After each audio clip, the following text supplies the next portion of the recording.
రెండు తెలుగు రాష్ట్రాలని భానుడు భయపెట్టేస్తూ ఉన్నాడు, బెదిరింపులకు దిగుతూ ఉన్నాడు. నా సత్తా ఏంటో చూస్తారన్నట్టుగా ప్రస్తుతం ఎండలు మండిపోతూ ఉన్నాయి. భానుడి భగభగలతో తెలుగు రాష్ట్రాల ప్రజలు అల్లాడిపోతూ ఉన్నారు. అండ్ ఈ టైంలో సండే అంటే ఎలా ఉంటుంది, సరదాగా ఉండాలి, కానీ రోడ్డు మీద జనం మాత్రం కనిపించట్లేదు. బట్ ఇప్పుడు దానితో అంటూ ఉంటారు కదా, ఒక చిన్న గుడ్ న్యూస్ అని చెప్పి భారత వాతావరణ శాఖ చిన్నపాటి చల్లటి కబురును అందించింది. నైరుతి ఋతుపవనాలు రాబోతున్నాయంటూ కూడా. అదేంటి నైరుతి ఋతుపవనాలు రాబోతాయంటూ ఉన్నారు. అట్ ద సేమ్ టైం చిన్నటి అంటే చాలా సన్నగా ఉంటుంటుంది కదా, అలా చాలా థిన్ గుడ్ న్యూస్ అనుకోవాలి. ఏంట థిన్ గుడ్ న్యూస్? మరి ముఖ్యంగా నైరుతి ఋతుపవనాలు రాక కనిపిస్తున్నాయి. దాంట్లో ఒక చిన్న గుడ్ న్యూస్ మాత్రం ఏంటి, ఇన్ఫాక్ట్ కాస్త క్లమ్జీగా ఉంది కదా, అందుకే దానికి సంబంధించిన వెదర్ అప్డేట్ని మీ ముందుకి తీసుకొచ్చింది RTV. Here it is on the screens of RTV. Weather అప్డేట్కి సంబంధించి ద బ్రేకింగ్ న్యూస్ చూస్తున్నారు ఆర్టీవీ స్క్రీన్ మీద. ఇటు రెండు తెలుగు రాష్ట్రాలకు భారత వాతావరణ శాఖ చల్లటి కబురును అందించింది. రెండు తెలుగు రాష్ట్రాన్ని హీట్ వేవ్ భయపెడుతోంది. చెమటలు కక్కిస్తున్నాడు సూర్యుడు, సుర్రుమనిపిస్తూ ఉన్నాడు. నైరుతి ఋతుపవనాలపై వాతావరణ శాఖ కీలక అప్డేట్ని అందించింది. 3-4 రోజుల్లో కేరళకి ఋతుపవనాలు ఎంట్రీ ఇవ్వబోతున్నాయంటూ భారత వాతావరణ శాఖ చల్లటి కబురును అందించింది. అయితే జూన్లోనూ తెలుగు రాష్ట్రాల్లో ఎండల తీవ్రత ఉండే అవకాశం, హెచ్చరిక కూడా ఉంది. ఎల్నినో ప్రభావంతో వేడి వాతావరణం తగ్గే సూచనలు తక్కువగా కనిపిస్తున్నాయి. ఉరుములు మెరుపులతో కూడిన భారీ వర్షాలకు అవకాశం ఉంది. గంటకు 40 నుంచి 50 కిలోమీటర్ల వేగంతో ఎదురుగాళ్లతో కూడిన వర్షాలు పడే అవకాశం ఉందని చెప్పి భారత వాతావరణ శాఖ అంచనాలున్నాయి. అయితే ప్రజలు అప్రమత్తంగా ఉండాలి. ఆయా ప్రాంతాల ప్రజలంటూ అలర్ట్స్ అందిస్తూనే ఈసారి కాస్త భిన్నమైన వాతావరణం తెలుగు రాష్ట్రాలు చవిచూస్తున్నాయి. ఒక పక్క భారీ వర్షాలు పడుతూ ఉన్నాయి, ఇంకొక పక్క అదే సందర్భంలో ఉరుములు మెరుపులతో కూడిన వర్షాలు కూడా పడుతూ ఉన్నాయి. ఇటువంటి ఒక విభిన్నమైన వాతావరణం మనకి రెండు తెలుగు రాష్ట్రాల్లో కూడా కనిపిస్తుంది. సో ఎందుకు ఈ సిచ్యువేషన్ ఉంది, ఎటువంటి ప్రభావాలు ఉన్నాయి, అండ్ ఏ ప్రాంతాలకు ఎటువంటి సిచ్యువేషన్ ఉంది అంటే వాతావరణ ప్రభావం, వర్ష సూచన ఏ ప్రాంతాల మీద ఏ స్థాయిలో ఉంది, దీనికి సంబంధించి డీటెయిల్గా మాట్లాడుకుందాం. ఆ విజువల్స్ మీరు చూస్తూ ఉన్నారు. ఇప్పటికే కొన్ని ప్రాంతాల్లో వర్షాలు పడుతూ ఉన్నాయి, ఇంకొన్ని ప్రాంతాల్లో ఎండ సెగలు కక్కుతూ ఉంది. మరి ముఖ్యంగా మధ్యాహ్నం 3 అయినా కూడా, మధ్యాహ్నం 3 కాదు, రాత్రి 7-8 అయినా కూడా ఎక్కడ కూడా ఆ వేడి ప్రభావం తగ్గట్లేదు. ఏదో మబ్బులు పడుతూ ఉన్నాయి, కానీ అంతలోని భారీ వర్షం అనుకున్న సందర్భంలోనే చిన్న చినుకులు పడి నార్మల్ అయిపోతుంది వాతావరణం. ఈ క్రమంలో ఎక్కడ నైరుతి ఋతుపవనాలు ఉన్నాయి, ఎప్పుడు ప్రవేశించే అవకాశం ఉంది, దీనికి సంబంధించిన మ్యాప్లో చూపించే ప్రయత్నం చేస్తాను. ఇక ఆలస్యం చేయకుండా మ్యాప్లోకి వెళ్ళిపోదాం. ఇదిగోండి, ఇది భారత వాతావరణ శాఖ ఇచ్చిన ఆ రిపోర్ట్ అండ్ ఆ మ్యాప్. ఒకసారి మీరు గమనిస్తే కనుక, ఓకే బ్లింక్ అవుతూ ఉంది, లెట్ మీ పాజ్. ఇదిగోండి, ఓకే రిఫ్రెష్ చేద్దాం, then it could be fine. Let see, కాస్త బ్లింక్ అవుతుంది కాబట్టి. సో మీరు గమనించవచ్చు ఇక్కడ మేఘాలు ఎటువంటి సిచ్యువేషన్ ఉంది అని చెప్పి. ఇదిగోండి, నైరుతి ఋతుపవనాల గురించి మాట్లాడుకుంటున్నాం కదా, మీరు చూడొచ్చు నైరుతి ఋతుపవనాల ప్రభావానికి సంబంధించి ఇక్కడ మీరు చూడండి ఎటువంటి పరిస్థితులు ఉన్నాయనేది. మబ్బులు పడుతూ ఉన్నాయి, మబ్బు లాంటి వాతావరణం కనిపిస్తూ ఉంది. ఆ ప్రభావం మీకు చూస్తూ ఉన్నారు, కాస్త మనకి ఆ ప్రభావం కనిపిస్తూ ఉంది. కానీ వర్షాలు పడుతూ ఉన్నాయా? As of now biggest question mark. అంతగా ఇక్కడ మనకి వర్షాలు అంతగా కనిపించట్లేదు. మీరు చూస్తే విశాఖపట్నం లాంటి ప్రాంతాల్లో కూడా కనిపిస్తూ ఉన్నాయి. అండ్ ఇక్కడ మీరు చూస్తే కనుక ఇక్కడ కొంచెం మనకు కనిపిస్తూ ఉంది. అండ్ నైరుతి ఋతుపవనాలు ఇంకొక 3-4 రోజుల్లో రాబోతాయని చెప్పి. ఓపెన్ చేద్దాం. ఫస్ట్ ఆ రిపోర్ట్ నేను మీకు చూపించేస్తాను, క్లోజ్ షాట్లోకి వెళ్ళి వాటిని నేను మీకు చూపిస్తాను. ఆ తర్వాత మనం డీటెయిల్గా మాట్లాడుకుందాం. ఎందుకంటే నైరుతి ఋతుపవనాలు ఎక్కడున్నాయని చెప్పి చాలామందికి ఆ ఎంతూసియాసం ఉంటుంది. మీరు చూడొచ్చు ప్రస్తుతం నైరుతి ఋతుపవనాలు ఎక్కడున్నాయనేది. ఇది నేనంటున్న మాట కాదు, భారత వాతావరణ శాఖ ఐఎండీ ఇచ్చిన అఫీషియల్ వెబ్సైట్ నుంచి మనం తీసుకున్న ఇన్ఫర్మేషన్ ఇది. మీరు గమనిస్తే కనుక ఇదిగోండి, ఇది యాక్చువల్ డేట్. మీకు బ్లూ కలర్లో కనిపిస్తుంది కదా, ఇది యాక్చువల్ డేట్ అంటే ప్రస్తుతం ఎక్కడున్నాయనేది. ఈ రెడ్ కలర్లో ఉన్నవి నార్మల్ డేట్స్ ఆఫ్ ఆన్సెట్. అంటే ఈ రెడ్ కలర్లో మీకు కనిపిస్తుంది కదా, ఈ రెడ్ కలర్లో ఉన్నది ఏంటంటే ఈ సమయానికి రావాలి, కానీ ప్రస్తుతం బ్లూ కలర్ ఉందంటే ఇప్పుడు వచ్చినట్టు. సో ఇక్కడ చూద్దాం, 26 మే, సాధారణంగా 26 మేకి శ్రీలంకను తాకాలి.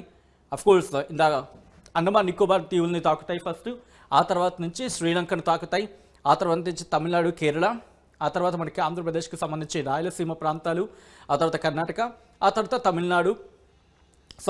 తెలంగాణ, ఆ తర్వాత మధ్యప్రదేశ్, మహారాష్ట్ర, ఛత్తీస్గఢ్, గుజరాత్ ఈ ప్రాంతాలకి వెళ్ళిపోతూ ఉంటుంది. ఇప్పుడు మీరు గమనిస్తే కనుక 22వ తారీఖున నార్మల్ డేట్స్ ఆఫ్ ఆన్సెట్ ఇప్పుడు 22వ తారీఖున. కానీ మీరు గమనిస్తే అండమాన్ నికోబార్ని 16-17 తారీఖులనే తాకింది. ఇదిగోండి, ఇది 20-22న సాధారణంగా అయితే, కానీ 16-17 మీరు చూస్తే శ్రీలంకను కూడా ఇదిగోండి, శ్రీలంకను 26 మేకి తాకింది. ఆ ఇంపాక్ట్ అక్కడ ఉన్నప్పుడు కూడా 26ని తాకింది అనేది ఈ భారత వాతావరణ శాఖ చెబుతూ ఉంది. ఆ తర్వాత కంటిన్యూ అవుతూ ఉంది. 1 జూన్ కల్లా, జూన్ 1 కల్లా మన ఇదిగోండి, జూన్ 1కి నేను కాస్త కలర్ మారుస్తాను సో దట్ మీకు ఇంకా క్లియర్గా ఉంటుంది.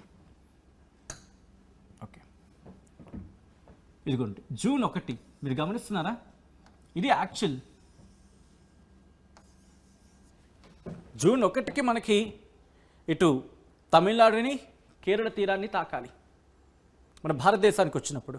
కానీ ఈసారి ఇంకా లేదు. ఇదిగోండి, ఇక్కడ దాదాపుగా మనకి అడ్వాన్స్గా కనిపించింది. ఇక్కడ 10 రోజులు ఇప్పుడు శ్రీలంక తీరాన్ని తాకినప్పుడు మనకి చూడండి, మీరు గమనిస్తే కనుక ఎప్పుడు అన్నారు ఈ రెడ్లు 22 మే, బట్ 16-17 తాకింది. అంత దాదాపుగా ఒక 5 రోజుల పాటు ముందుగానే వచ్చేస్తుంది. ఇక్కడ 5 రోజులు ముందుగానే మనకు కనిపిస్తూ ఉంది.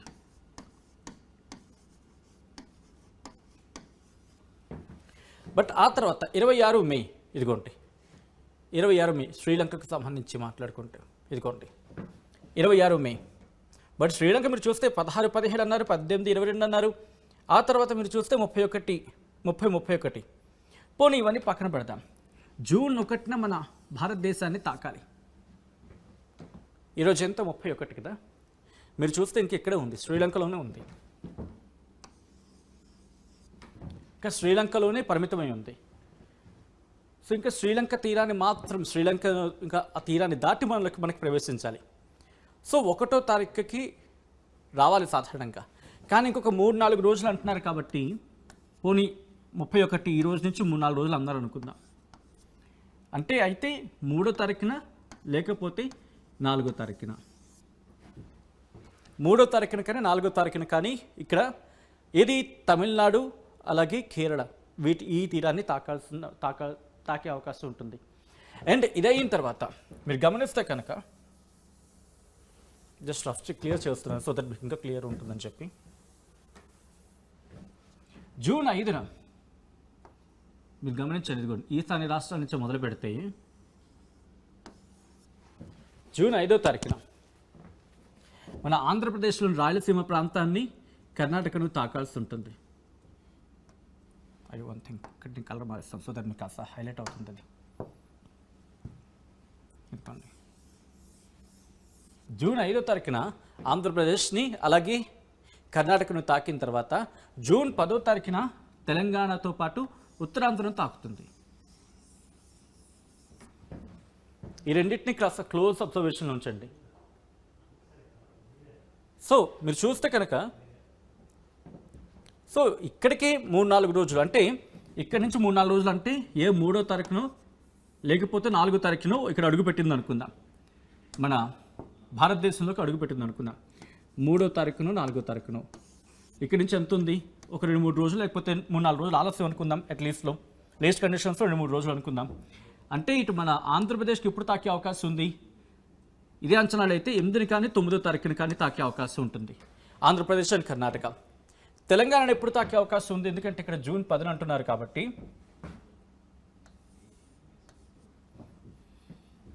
ఏ 13ను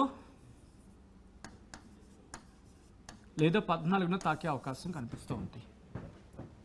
మన భారతదేశంలోకి అడుగుపెట్టేది, భారత్లోకి అడుగుపెట్టేది 3వ తారీఖు 4వ తారీఖులో కానీ, అండ్ ఆంధ్రప్రదేశ్కి సంబంధించి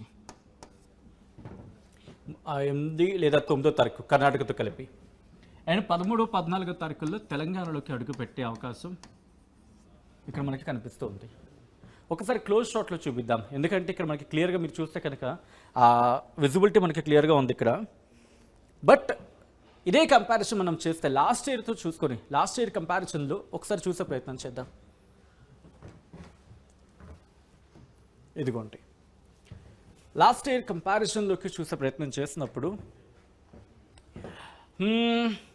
ఐ డూ వన్ థింగ్, ఒక్కసారి ఇఫ్ పాసిబుల్ మీరు విజువల్స్ కోసం వెళ్ళే ప్రయత్నం చేస్తారు. సో దట్ నేను డబుల్ బాక్స్లో కంపారిజన్ చూపించే ప్రయత్నం చేస్తాను.